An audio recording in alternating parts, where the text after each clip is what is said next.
राजस्थान में एक जगह है, आप लोगों ने अभी तक जो कथा सुनी है वो कथा सतयुग त्रेता द्वापर की थी, लेकिन आज हम जो कथा सुना रहे हैं ये केवल कलयुग की कथा है। हमारे राजस्थान में जयपुर से 100 किलोमीटर की दूरी पर एक जिला है जिसका नाम है टोंक जिला। टोंक जिला, और उस टोंक जिले में एक छोटा सा गांव है जिसका नाम है धुआं कला। गांव का नाम है धुआं कला। धुआं कला नाम का गांव है। वहां एक जाट परिवार में एक व्यक्ति भगवान का, ठाकुर जी का बड़ा अनन्य भक्त, बेचारा अनपढ़ गरीब किसान, और भगवान से ज्यादा संतों की सेवा करता है, क्योंकि भगवान कहते हैं ना कि मोते अधिक संत को लेखे, मैं संतन को दास, संत मेरे मुकुटमणि। तो महाराज उसको लगता है कि भगवान से पहले संतों की सेवा होनी चाहिए। उसके क्षेत्र में आसपास कोई भी संत आवे, कोई महात्मा आवे, लोग उन महात्माओं को उस भक्त के घर में भेज देते। उस भक्त का नाम था धन्ना जाट। नाम था धन्ना। जाट परिवार में जन्म हुआ, गरीब आदमी, अनपढ़ बेचारा, सीधा सच्चा आदमी। महाराज खेती बाड़ी करता, अपनी खेती बाड़ी में मगन रहता और ठाकुर जी की सेवा में, साधु सेवा में मगन रहता।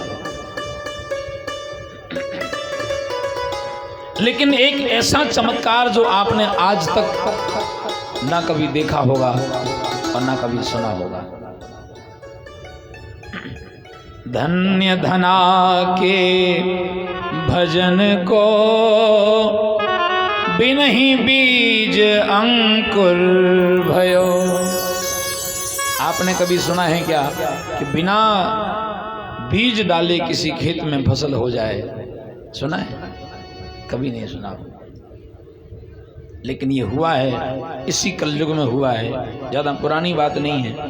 धन्य धना के भजन को बिनहि बीज अंकुर भयो। धन्ना जाट हाथ में बैलों की रस्सी पकड़े, हल अपने साथ लिए, कंधे पर बीज की बोरी भरी, जा रहा था खेत में बीज बोने के लिए, हल और बैल लेकर के। गरीब आदमी जो होता है खेत में उसमें अपना गुजारा करता है, साधुओं की, संतों की सेवा करता है, सबको भोजन कराता है, भगवान को भोग लगाता है।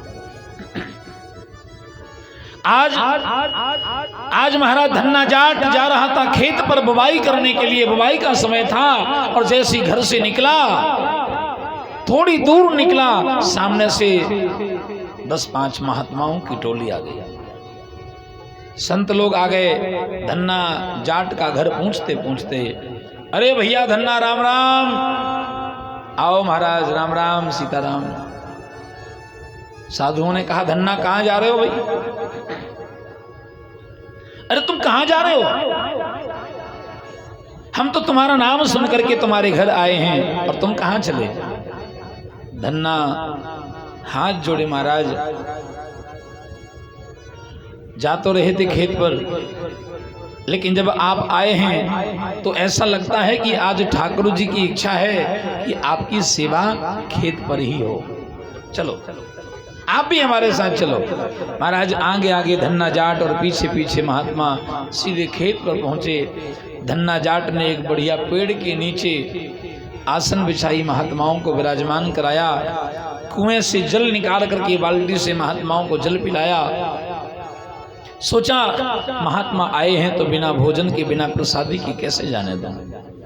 घर में तो खाने की कोई व्यवस्था आज है नहीं, घर में कोई व्यवस्था खाने की नहीं है, लेकिन महात्मा आए हैं तो भोजन तो कराना है। धन्ना जाट ने कहा, महाराज आप बस विराजो, हम अभी सामग्री लेकर आए। बीज की बोरी लाया था खेत में बोने के लिए, बिना किसी से कुछ कहे बोरी उठाई, कंधे पर रखी और वापस लौटा गांव की तरफ। बनिया की दुकान पर जाकर के महाराज वो बीज जो खेत में बोना था ना, बेच दिया दुकान पर। आटा, दाल, चावल, घी, सामान सब ले आया और साधुओं के हाथ में दिया। बाबा बनाओ प्रसाद, भगवान को भोग लगाओ और प्रसाद पाओ चकाचक आनंद से। बोना था खेत में और बो दिया कहाँ? संतों के मुख में, संतों को खिला दिया। लाया था खेत में बीज बोने के लिए और क्या किया? उसका बेच करके महात्माओं को, साधुओं को भोजन करा दिया। महात्मा लोग भोजन करके, महात्माओं को नहीं पता ये बेचारा कहाँ से लाया है, वो तो भोजन करके चले गए, आशीर्वाद दे के चले गए। और अब धन्ना जाट बैठे बैठे सोच रहे हैं, खेत पर बैठे बैठे सोच रहे हैं। घर वाले, परिवार वाले पूछेंगे क्या किया तुमने, तो क्या जवाब देंगे?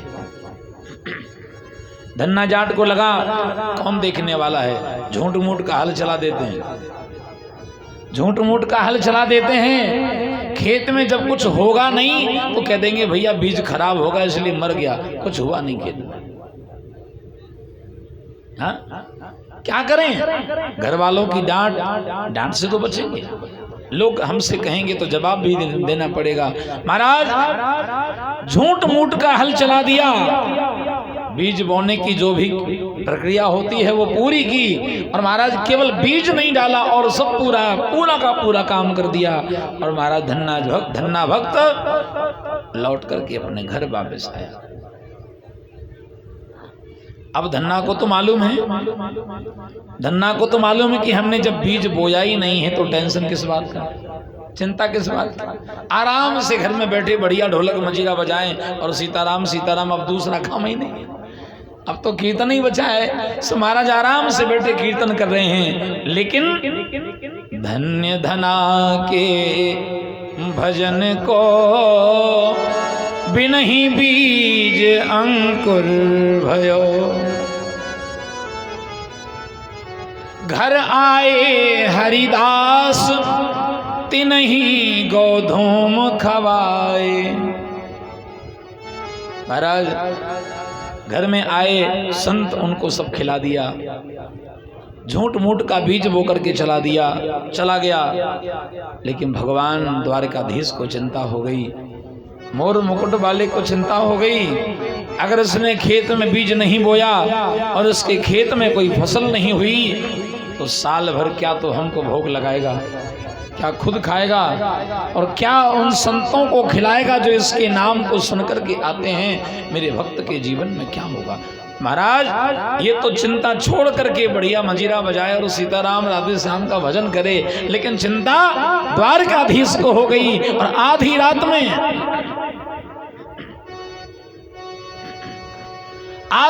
में महाराज भगवान द्वारकाधीश स्वयं, भगवान मोर मुकुट बंसी वाले आकर के महाराज धन्ना जाट के खेत में स्वयं बीज डालने लगे, भगवान स्वयं बीज बोने लगे। महाराज ऐसा कभी आपने नहीं सुना होगा, स्वयं बीज बोने लगे भगवान। और जिस खेत में बीज स्वयं भगवान बोने वाले हों उस खेत की फसल का तो क्या कहना।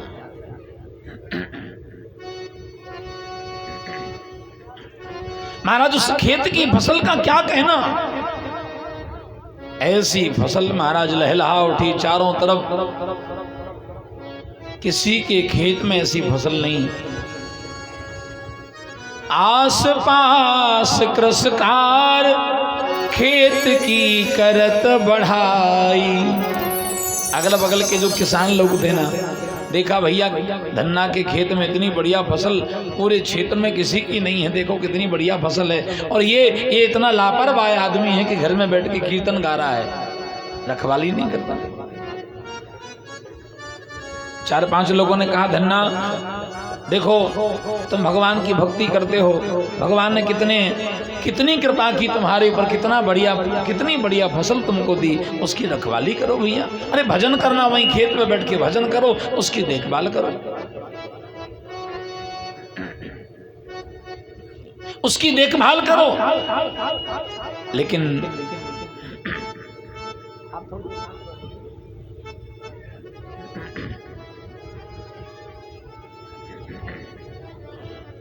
महाराज धन्ना जाट को लगा, धन्ना भक्त को लगा कि इन सबके खेत में फसल होगी, हमारा खेत सूखा पड़ा होगा, इसलिए ये लोग मजाक कर रहे हैं कि तुम्हारे खेत में बढ़िया फसल है। अब जब हमने बोया ही नहीं तो फसल होगी कहां से। लेकिन जब गांव के 4-5 बड़े बुजुर्गों ने जाकर के कहा, धन्ना इतनी लापरवाही ठीक नहीं है, भगवान की कृपा है, कितनी बढ़िया फसल तुमको दी और तुम रखवाली नहीं कर सकते, जाकर देखो तो सही एक बार। धन्ना को लगा कि ये गांव के बड़े बुजुर्ग आदमी ये झूठ नहीं बोलेंगे, एक बार जाके देखो तो सही। धन्ना भक्त जैसे ही पहुंचे महाराज, खेत पर देखा इतनी बढ़िया फसल, इतनी सुंदर फसल। धन्ना का तो दिमाग खराब है, भगवान हमने बोया नहीं, ये हो कहां से गया। लोगों ने कहा, देखो हमने कहा था ना इतनी बढ़िया फसल तुमको दी, तुम रखवाली नहीं करते।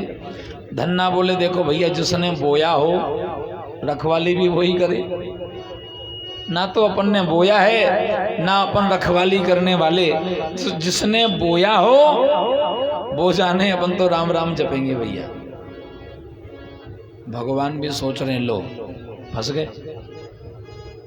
एक तो इसके खेत में हमने जैसे तैसे करके बीज डाल दिया, अब ये कहता है कि जिसने बोया हो रखवाली भी वही करे, इसका मतलब कि अब रखवाली भी मेरे को ही करनी पड़ेगी, रखवाली भी मेरे को करनी पड़ेगी।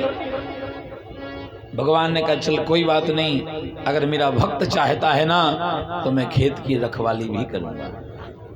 महाराज किसी की बैलगाड़ी हाँकता है, किसी के घर का छप्पर छाता है, किसी के यहाँ भात लेकर के पहुंचता है, महाराज किसी के यहाँ कुछ करता है, लेकिन आज भगवान का नंबर आया है क्या करने का, आज खेत में रखवाली करने का नंबर आया है।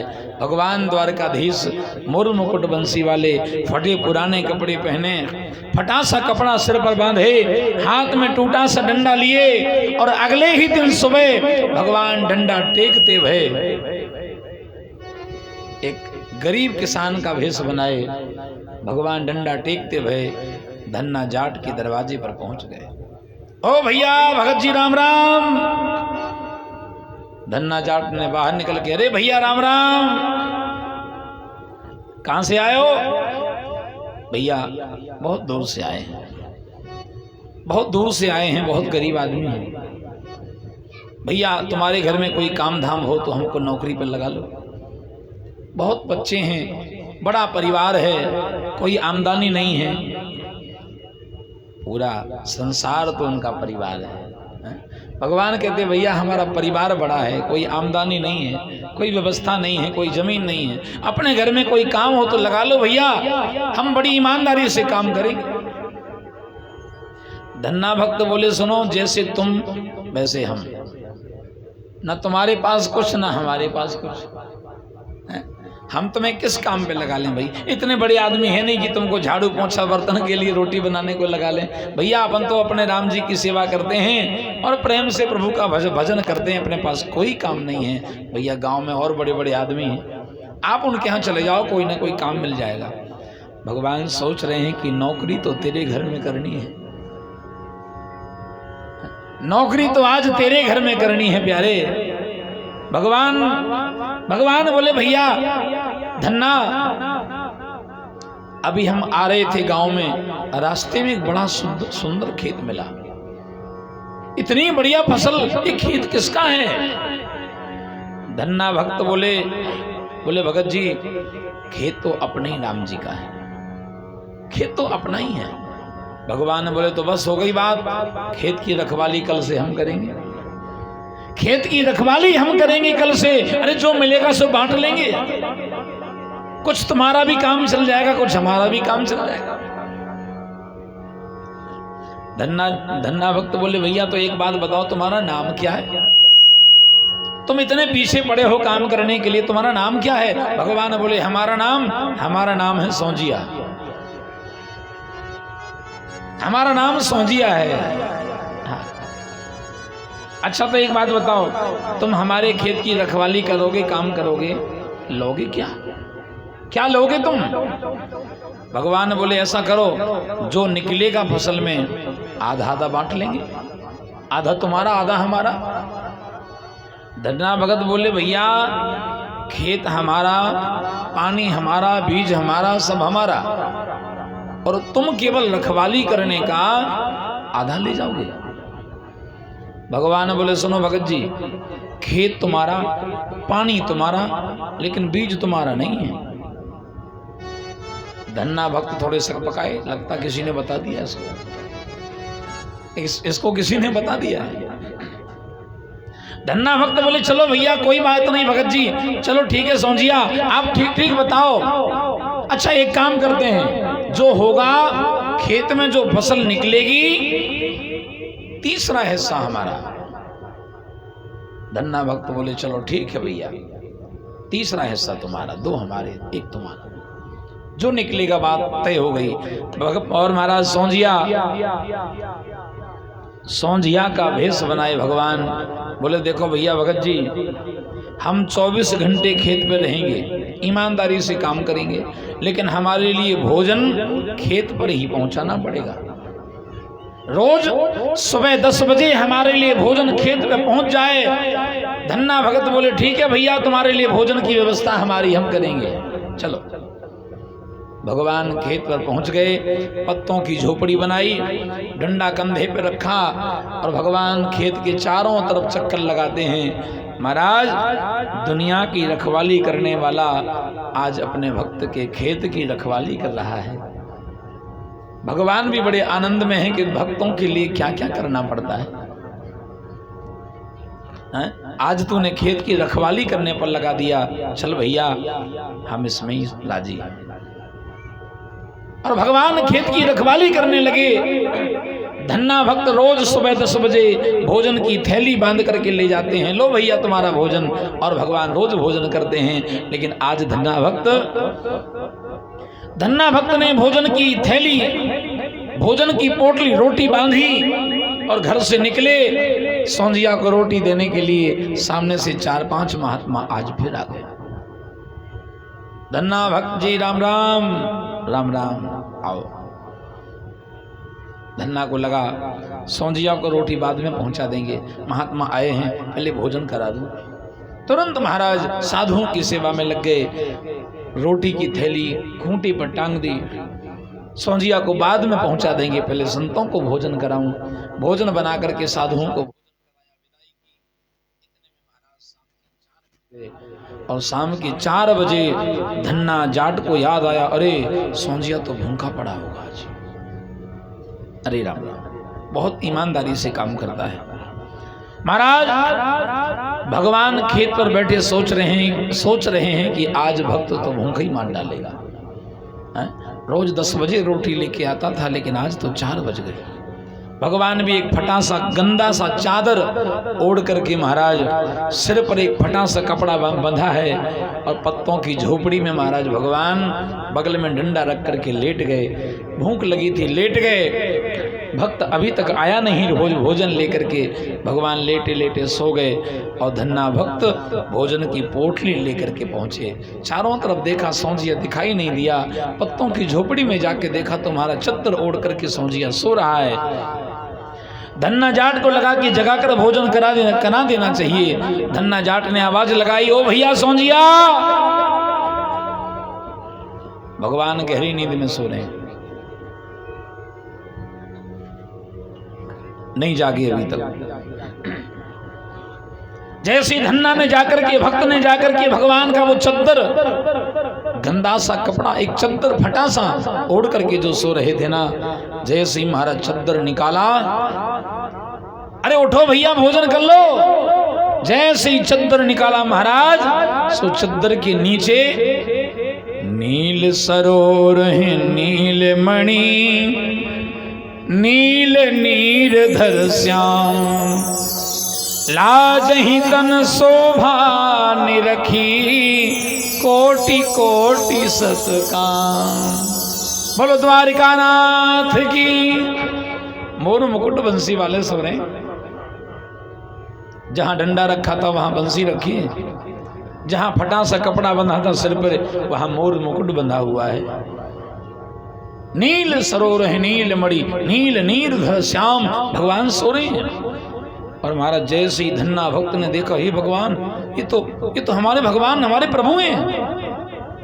इतने घबरा गए, धन्ना भक्त की चद्दर हाथ में से छूट गया, कांपने लगी, ये तो भगवान, ये तो प्रभु हैं हमारे। जैसे ही चद्दर हाथ में से छूटा, पलक झपकते ही 1 सेकंड में भगवान गायब, और सौंजिया उठ करके बैठ गए। सौंजिया उठ करके बैठ गए। ओ भैया धन्ना, अरे मरवा दिया तुमने, आज भूखे मर गए, लाओ लाओ भैया रोटी लाओ, बहुत भूख लगी है। धन्ना भक्त एक टक नजर से भगवान की तरफ देख रहा है, प्रभु बंद करो ये नाटक, बंद करो ये नाटक, मैंने पहचान लिया है आपको। अरे आप कोई सौंजिया वौंजिया नहीं महाराज, मैंने देख लिया है आपको, आपके रूप को प्रभु, आप मेरे प्रभु हैं। पांव पकड़ लिए सीधे धन्ना भक्त ने, महाराज बंद करो ये नाटक। सौंजिया बोले, देखो भैया धन्ना, ये अच्छी बात नहीं है, फसल निकलने का वक्त आ गया है, सो तुम हमको भगवान बता रहे हो। तुम क्या सोच रहे हो कि तुम हमको भगवान बताओगे तो हम अपना हिस्सा छोड़ देंगे, हम 4 गांव की पंचायत जोड़ के हिस्सा ले लेंगे? ले भैया गलत बात है। देखो हमने इतनी मेहनत की, और जब फसल मिलने का समय आया सो तुम हमें भगवान बता रहे हो। अरे हम भगवान होते तो तुम्हारे घर में काम कर रहे होते क्या? भगवान ने बहुत उसको समझाने की कोशिश की, लेकिन जिसकी आंखों ने एक बार प्रभु की सुंदर दिव्य छवि का दर्शन कर लिया हो, वो आंखें क्या धोखा खा सकती हैं? धन्ना जाट ने पांव पकड़ लिए, महाराज बंद करो ये नाटक, आप अपने असली रूप में आते हैं, नहीं तो मैं सिर पीट पीट करके प्राण त्याग दूंगा। जैसी धन्ना भक्त ने पांव पकड़े, उसी समय भगवान मोर मुकुट बंसी वाले प्रकट हो गए। बोलो कृष्ण कन्हैया लाल की। धन्ना ने कहा, प्रभु आपको आना पड़ा, आपको आकर के हमारे घर में नौकरी करना पड़ा। भगवान ने कहा, धन्ना क्या करता, तूने ही कहा था ना कि जिसने बोया हो रखवाली भी बोई करे, और अगर तू चाहता है कि रखवाली मैं करूं तो धन्ना मैं अपने भक्तों के लिए कुछ भी किया करता हूं। बोलो धन्ना जी महाराज की। आज भी वो खेत है